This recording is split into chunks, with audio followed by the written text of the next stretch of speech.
trust them.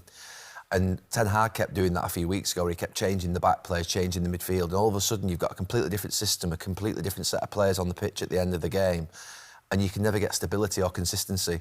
I think there's just an element of what Tim's just said. Just leave the players on. They actually weren't playing that bad in the first half. Yeah, still a long way to go. I mean, this was tough. I just think what's concerning, it's not a grave concern, but the substitutions for me, the like-for-like substitutions, changing two of your back three in the 65th minute, like that, there has to be other issues going on that need changing and fixing.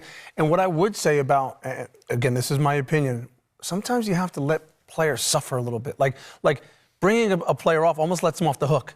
Right? Like you have ideas that you want to get across, let them play through it.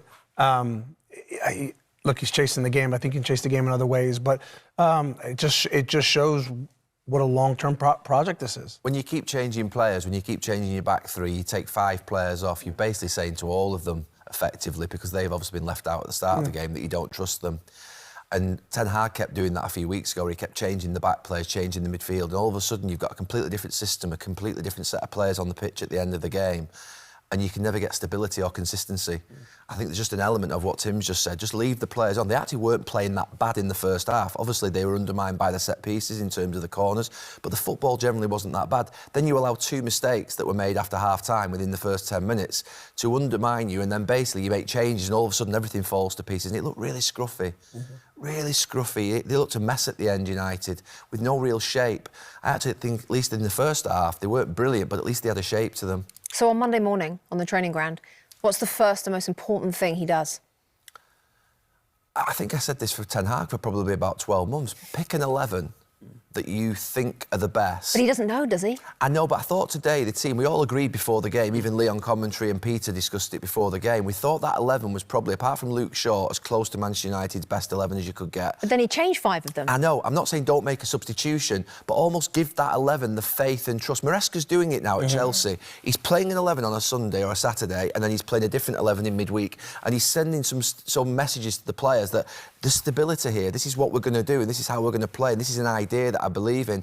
When you change players all the time, you're almost saying to everybody, you know, you're just juggling plates, spinning plates all the time. There's no consistency or familiarity that can build with players. You need to build patterns together. You need to build that sort of idea of what you're doing together, and they can never do that if players are changing in all areas of the pitch. You agree with that, Tim? Yeah, I do. I mean, the one thing that sticks out for me is in 18 months' time, when I think United will start to be at their best, it won't look anything like this. So many of these players won't be there. And I look at, and I said something to you both off air, like something's crept into United, a few things, but this, we're playing from behind and you snatch at a cross and it was a good movement of play and you're pumping up the crowd and you're like, this isn't what Manchester, like I played with players at Manchester United that would have been embarrassed and they would have told me, we're losing the game. You don't pump up the crowd. You win the game and you walk off the pitch. And so there's been a lot of that with this current team. And that's about strong leaders and characters holding each other accountable, which they don't have yet. No good team was ever a good team without hard work. Manchester United are 13th in the league, and their running stats, their distance covered is 16th in the league.